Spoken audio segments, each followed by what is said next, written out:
Cage Minds, Micah Frankel on location at the Jack Candelaria Boxing Gym. Alongside me, Daniel Gonzalez, Powering Glory Boxing. For the first time as a professional, it's going to be stepping outside of the state. Big opportunity, main event, Amarillo, Texas, taking on Rudy Montenegro. Sir, how do you feel about this opportunity, this challenge that's ahead of you?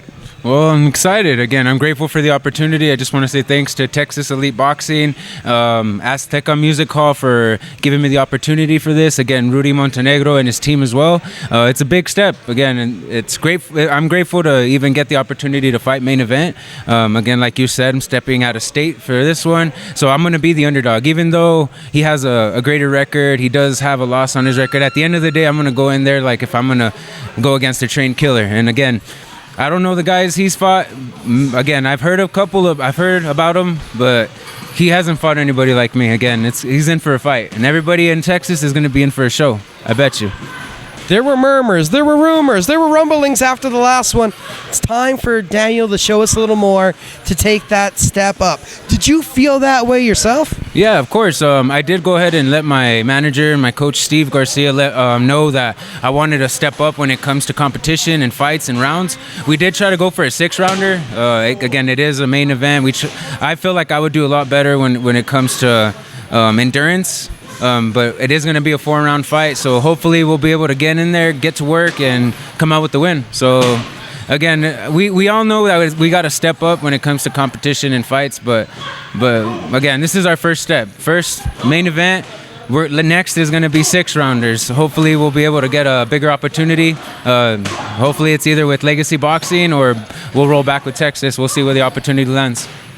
What's the process like in the gym so far of getting you to step on that gas, of getting you to find that kind of urgency that was there in the amateurs? We know that wanted you to slow it down coming from the amateurs, but now it's kind of like speed it up because these 4 rounds seem to be going by so fast.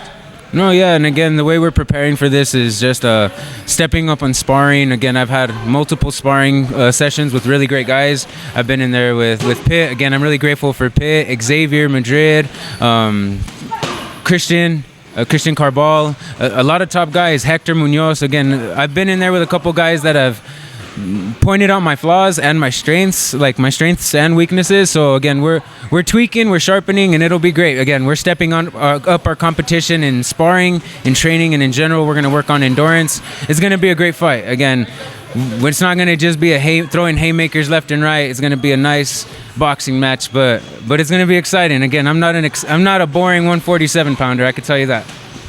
Talking about those veterans that you've been sparring with, how do you set aside your ego, take those lessons with a grain of salt, and implement them to better yourself? Because we know there's a lot of ego involved with this game, but some of those lessons I'm sure that have happened, they're prevalent to make you a better fighter. Oh yeah, of course. And again, every time I step in there, I give my sparring partner the biggest amount of respect. It takes a lot for anybody to go in there. And there's times where, again, people want to brawl it out, but again, when you go in there with a veteran like these guys that have been in the game for so long, they know they're here to help. There's a bigger picture at the end of it. So again, we're over here trying to work on our building blocks. You try to rush something, you're not going to get the product you want. Again, they've been through it. They've reached goals and heights that I wish to accomplish and reach on my professional career. So again, I'm gonna take everything that they give me as good advice. Again, they'll let me know. They've been through the ropes. There's not one fighter that has had a perfect career their whole run at it. So every veteran I get a chance to spar or at least conversate with, I'll pick their mind. Okay, and even if it's just for 5 minutes, I tell them, sum it up in 2 words, 2 sentences. What do I need to work on? Sometimes fundamentals is what they wish they could have told their 24-year-old self. Again, I asked them, what would you tell yourself if you're in the beginning of your career? Again, everything's going great, no losses, everybody's eyes are on you. What are the things that you would wish to improve on if you had a chance to go back? And they all tell me the same thing. Fundamentals are what wins fights. So how have you applied that advice? Again, just road work and just realizing that power isn't all all that I have and all that I carry. Again, I've been in there, and I just need to utilize my strengths and just working in the gym again every day. There's not one day where you could just take a break, and because I don't know. I bet Rudy's working hard right now too. Again, he doesn't want another loss in his record, and he's gonna have to show up against his hometown. So. And those are the things that keep me motivated. Again, I'm not fighting against somebody that's just gonna lay down for me, right? He's gonna want to take my He's gonna want to take my winning streak away from me. But I don't want that. Again, I'm fighting to keep my 4-0. I'm saying that right now. I'm 4-0. And if anything, that's what I gotta just show up and win. Just gotta show up. Does the approach to preparation change now that it's a bigger spotlight? It's a main event fight. It's a higher caliber fight. Was there a different change in thought process or philosophy to how you're approaching your preparation for this one?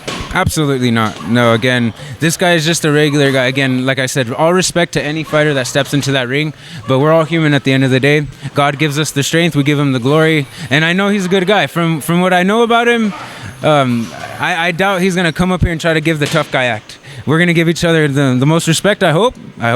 Again, we're going to give each other a hell of a war, excuse my language. We're going to go in and leave it all out there for the fans. And it's just another fight. At the end of the day, after this fight, he's probably going to start looking forward for his next fight, and I'm going to do the same. Maybe there'll be a rematch.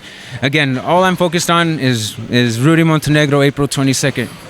And what are some of the keys on the 22nd to you playing that villain role and having that crowd booing at the end of that? What I'm getting to is, how do you get your hand raised? Oh, again, at the end of the day, I just want to give everybody a good show, and I know I'm going to do that when it comes to the walkout, when it comes to the fight, when it comes to the overall energy. It's going to be great. I don't know if you remember this, but it's going to be a year from my pro debut. April 22nd was the exact day I made my pro debut. I proposed to my fiance, and it's the same day as my son's birthday. So again, the universe is aligning perfect for this fight as well. So hopefully I got to just put my faith in God, and it'll be in my favor. Thank you for the time, sir. All right, thanks again. Check us out, April 22nd, Texas, Amarillo, Texas Elite. Thank you guys, Rudy Montenegro. I'm gonna see you soon, bro.